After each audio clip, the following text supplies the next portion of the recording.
Hi guys, welcome to our first episode of Ask Me, I Know. In these sessions, we will answer frequently asked questions or discuss relevant topics. Let's kick it off with talking about how to qualify as an auto electrician.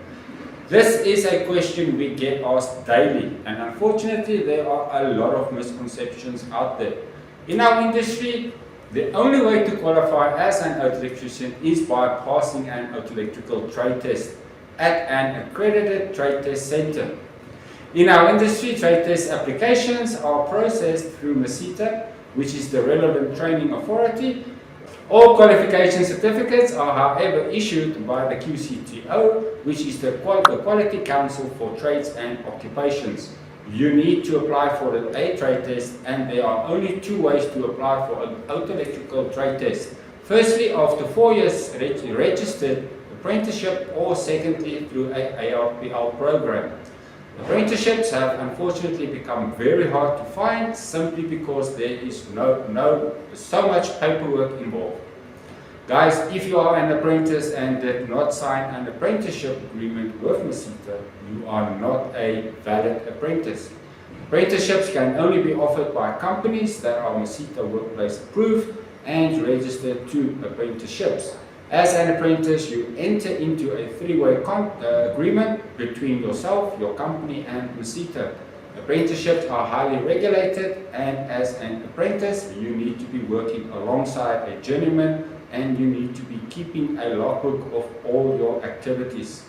At the end of your required apprenticeship period, your employer would apply for you to do a trade test and submit all the required documentation along with the logbooks.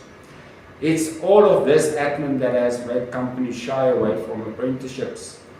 The second option, which is the much simpler, is ARPL, or Artisan Recognition of Prior Learning. For the older generation, this is the former Section 28.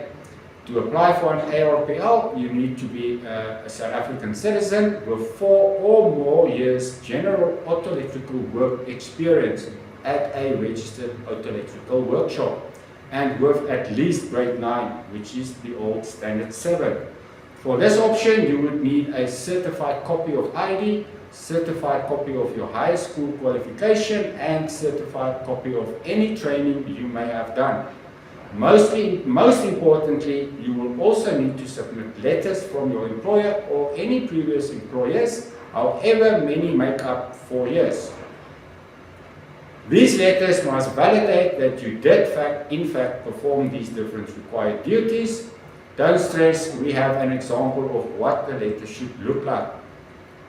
Guys, unfortunately your end courses and electrical engineering are irrelevant when it comes to the minimum criteria.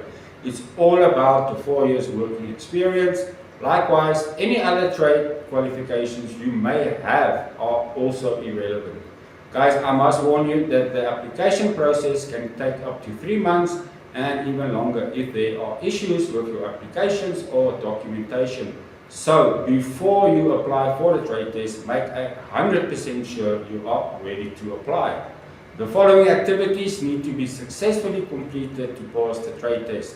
Number 1, battery test. This includes, guys, the specific gravity test using hydrometer. You guys, if you are working in the field, you would be familiar. Load test, most important practice on batteries, guys, the load test, using your load tester and knowing the specific specifications of batteries needed to do that load test successfully. Sulfation test, you guys would know, easy one, have a trolley tester and follow the procedure. Number 2, guys, starters and alternators.